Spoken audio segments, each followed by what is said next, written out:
that freaking 5-year-old at times. But even in those moments, I still make sure that she knows that I love her. That wasn't a script.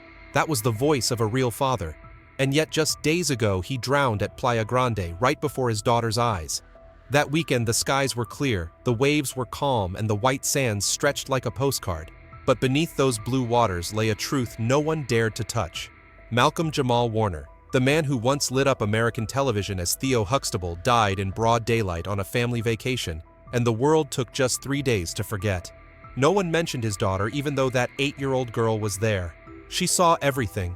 There was no footage, no audio, no witnesses, only a spreading silence. And one cold official line: accidental drowning. Just days earlier, Malcolm had released a controversial podcast, boldly calling out the hypocrisy and control systems behind how black artists are treated in entertainment. Then suddenly, he went silent. Forever.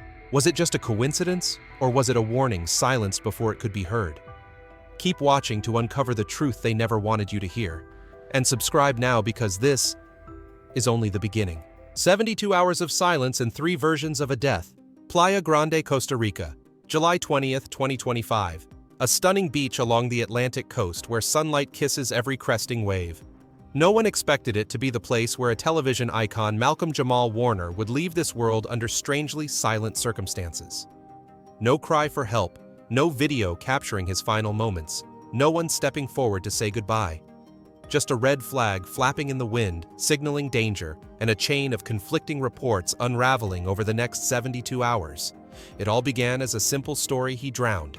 But the deeper we look, the more unbelievable it becomes. The Costa Rican Judicial Investigation Agency, OIJ, was the first to speak. In a broadcast aired on July 21st, they issued a brief statement. The victim appears to have entered the ocean and was swept away by the current. He was pulled to shore by passers-by and treated by the Red Cross, but did not survive. No mention of anyone else. Not a word about any companions. The entire account painted a picture of Warner alone in the water, swept away and lost. But less than 24 hours later, a second report emerged, this time with a new detail. A 35-year-old unidentified man had been swimming with Warner and survived. Suddenly, a new character entered the narrative. No name, no nationality, no face. A mysterious man supposedly in the same water at the same time, yet no one knew who he was. No images, no testimonies, no interviews. Stranger still, no one on the scene confirmed this man's existence aside from government officials. Then came the third report, and everything changed. For the first time, the public learned that Malcolm's 8-year-old daughter had been at the scene. Not only present, but she was the only one in the water with her father when the rip current struck. According to accounts released afterward, a surfer had rushed into the churning water and used his board to bring the girl safely to shore. Volunteer lifeguards then pulled both Malcolm and the surfer from the sea. Warner was given CPR for 45 minutes but could not be revived. Why did it take until the third version for anyone to mention his daughter? And why did no initial report mention the one person who may have witnessed everything from beginning to end? Elberth Leon, head of the Atlantic Division of the Tourist Police who was present that day, told a very different story. According to him, Warner and his daughter had been playing in the sand at the shoreline when the rip current pulled them out. Leon emphasized that he saw Warner struggling to keep his daughter afloat, but the OIJ dismissed this in their final report. According to them, Warner had left his daughter on the beach and entered the water with a male companion. They claimed 2 adults were swept away and only 1 came back. But as Leon pushed back, they weren't at the scene. I know what I saw. Why are there 3 entirely different accounts of the same event, each from a different official agency who stands to gain from blurring the truth? And perhaps the biggest question, who is the 35-year-old man? According to the initial investigation, he was taken to the hospital and later discharged in stable condition. But after that, he vanished from the narrative. No journalist ever interviewed him. No grainy paparazzi photo from afar. No social media post, even though the event became a media firestorm. While celebrities around the world posted tributes, the sole survivor of that moment remained a ghost. And Malcolm's wife confirmed to be on the vacation but completely silent. No media appearances, no spokesperson statement. In a public event where everyone carries phones, uses social media and live streams, there was no footage. No local claimed to have seen anything. As if that moment, 2:00 p.m. on July 20th, was wiped clean from the timeline. Mike Geist, lifeguard trainer and VP of the Caribbean Guard team, said his group regularly patrolled Playa Grande every Sunday. But that day, the team had relocated to another beach. "It's hard for us to accept. We should have been there," he said. That single decision to change location created a deadly vacuum. No professional guards, no emergency signals in time. Why that day? Playa Grande is known for its beauty, but also for its danger, especially with the presence of rip currents. Numerous travel blogs have listed it among the most dangerous beaches in the Caribbean. The red flag was real that day. But according to the first image that circulated on social media, there were no English warning signs nearby. All signage was in Spanish. Days later, TMZ published a clear photo of a bilingual warning, but did not clarify when it was taken. Did someone attempt to rewrite reality after the fact? Malcolm-Jamal Warner was not a reckless man. Those close to him describe him as a devoted father, cautious, loving, methodical. A man who once said, "I would drop everything just to camp with my daughter under the stars."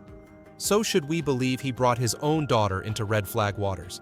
No life vest, no clear warnings without hesitation. Or is that the story someone wants us to believe?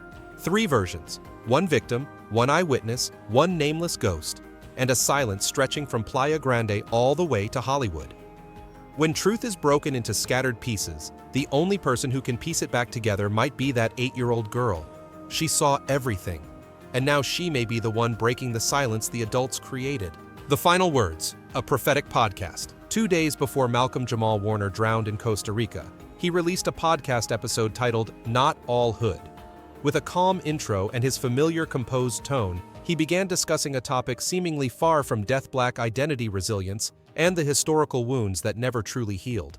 But the longer you listened, the more chilling it became, because what he said that day now echoes like a coded farewell, or worse, a warning no one heeded.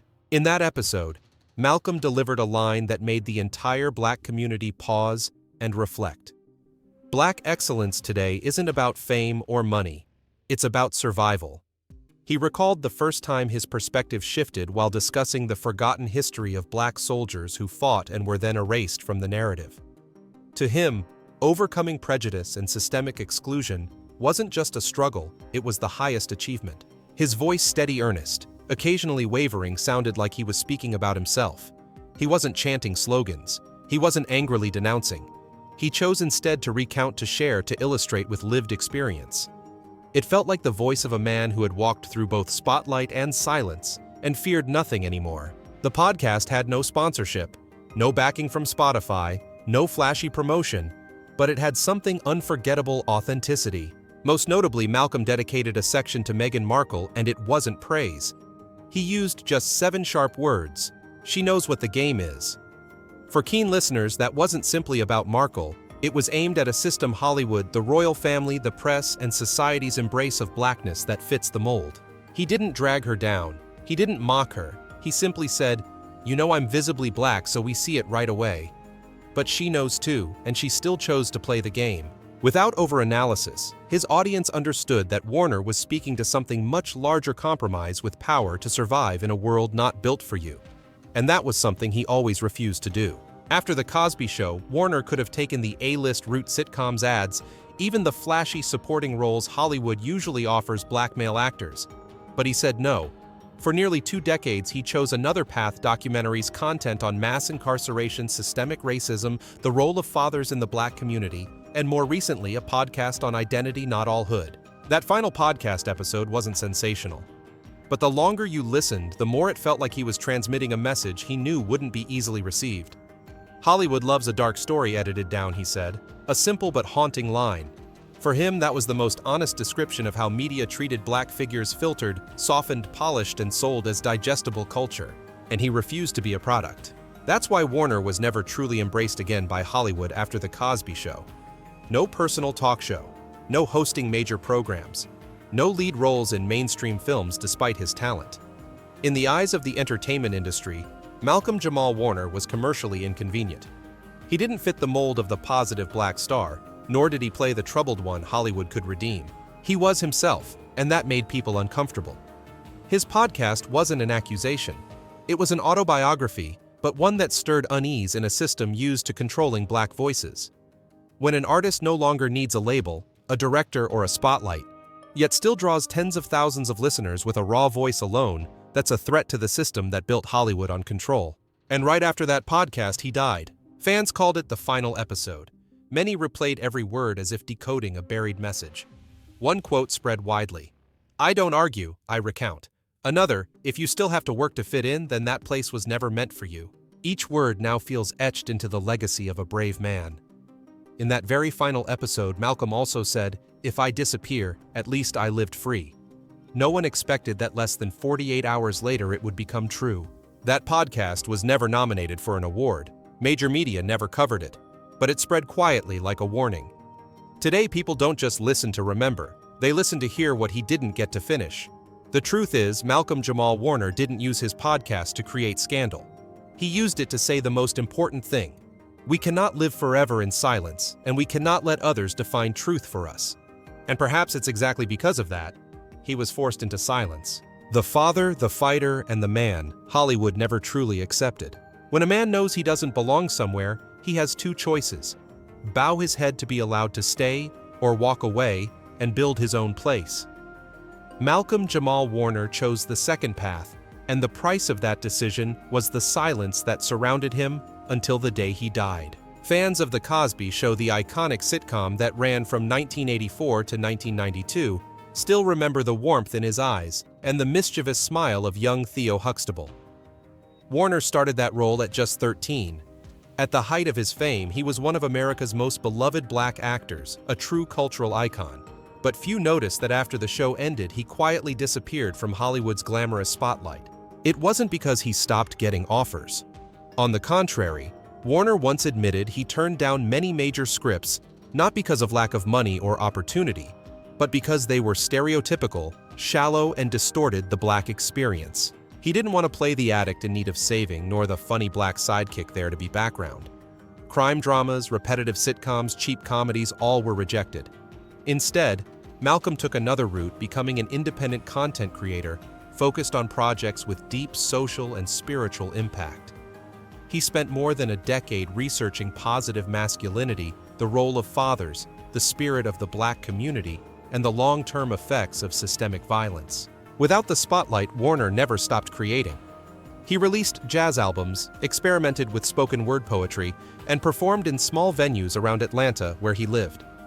He authored the album The Revolution Will Be Televised, and later won a Grammy in 2015 for Best Traditional R&B Performance, an achievement the media almost completely ignored. Some people didn't even know he sang.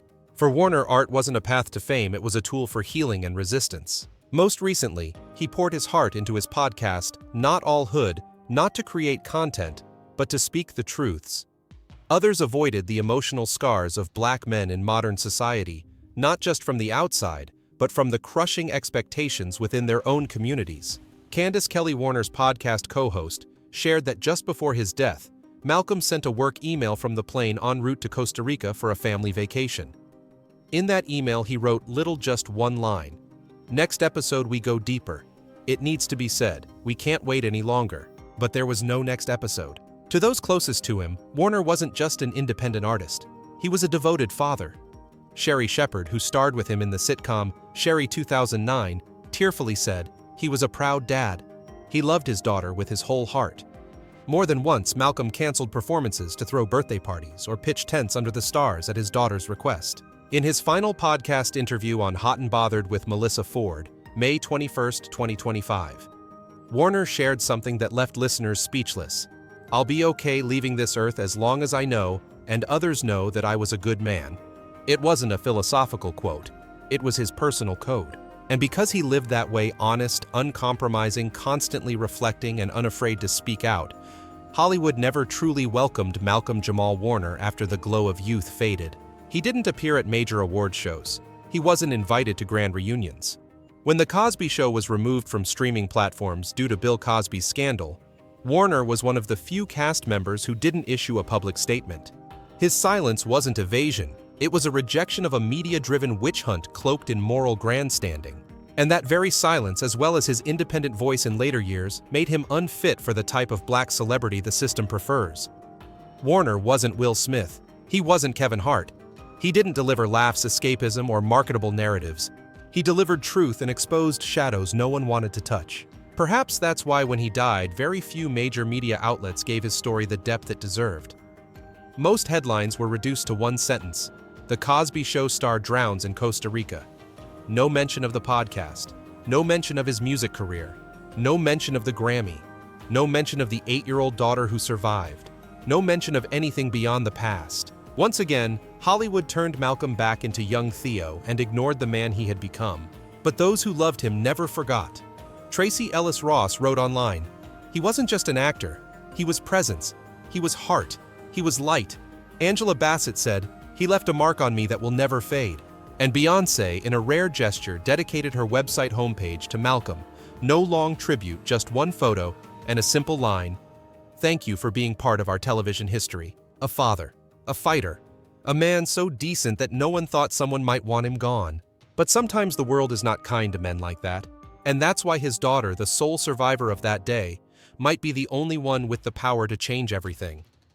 Because if anyone truly knows how her father lived and how he was erased, it's her. The only question now is, will they let her speak? Unnatural deaths. In the moment people laid flowers at Malcolm-Jamal Warner's grave, a quiet question began to ripple through the crowd. Why him, a man with no scandals? A humble artist who lived quietly and worked relentlessly.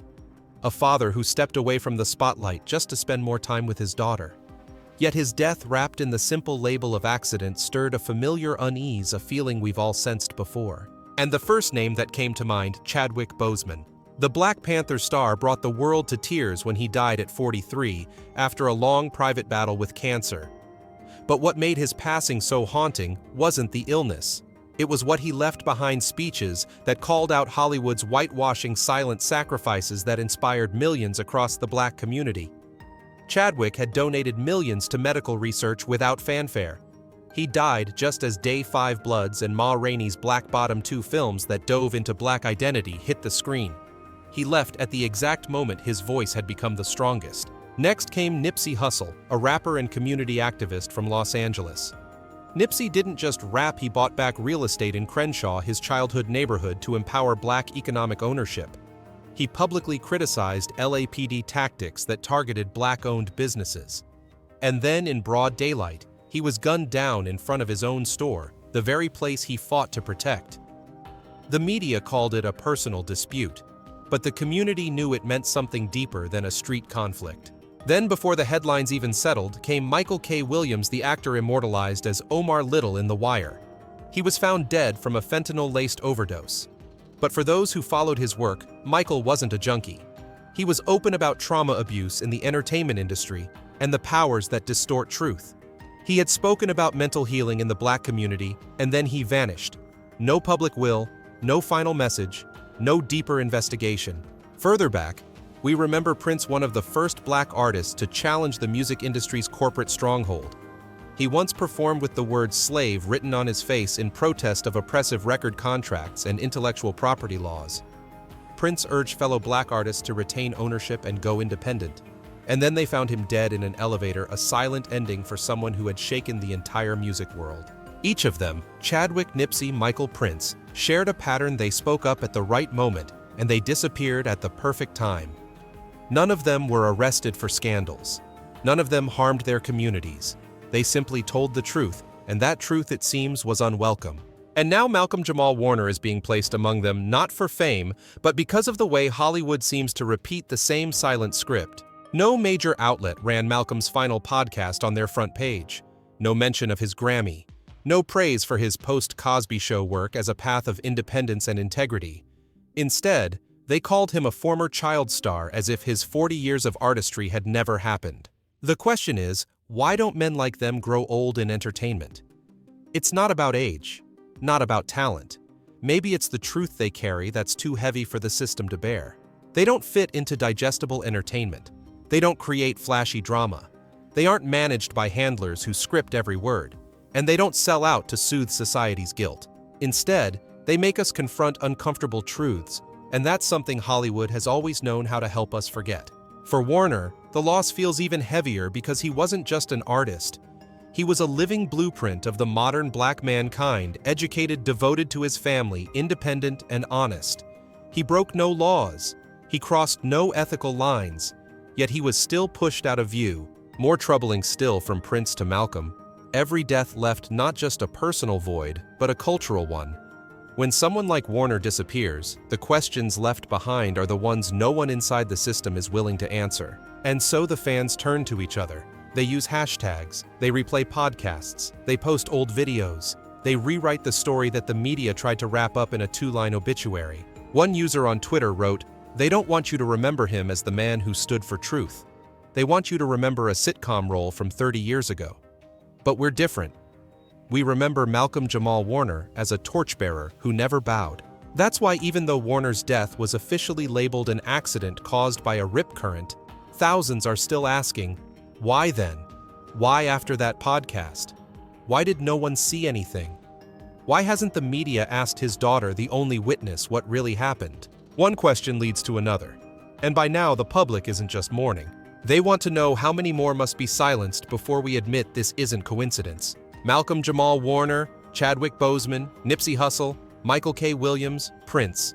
None of them are alive to finish their stories. But this time one person remains. That 8-year-old girl, the one who saw it all, the one who was in the water, the sole survivor. And now she might be the only person who can speak the truth her father never got to finish. The question is, will they let her speak?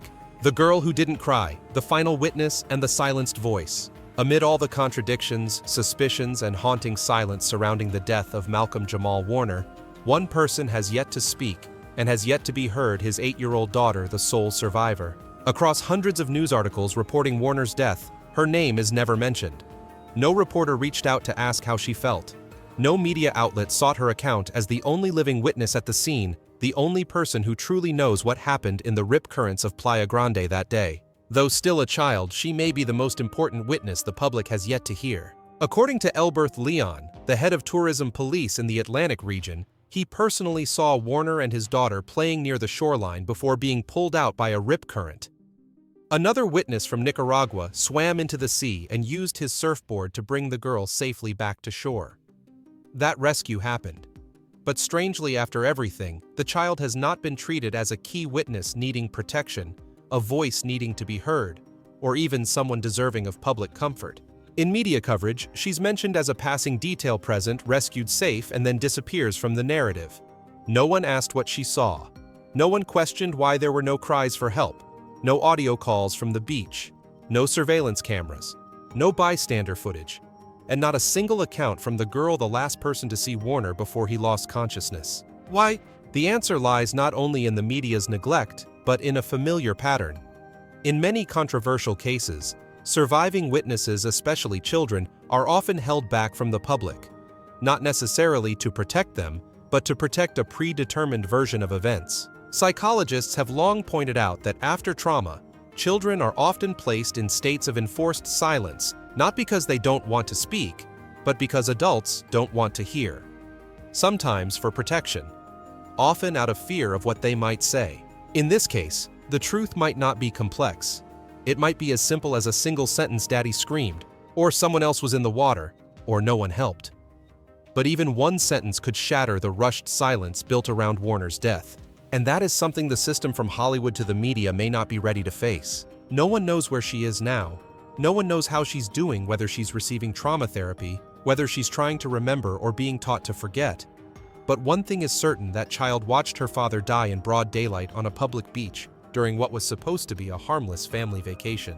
And if what happened that day does not match the official report, if something was hidden, edited, or replaced, only she would know. Candace Kelly, Warner's co-host on the Not All Hood podcast, once said Malcolm was a father, a real dad. He put his daughter before everything. He once canceled all work because his daughter wanted to camp outside.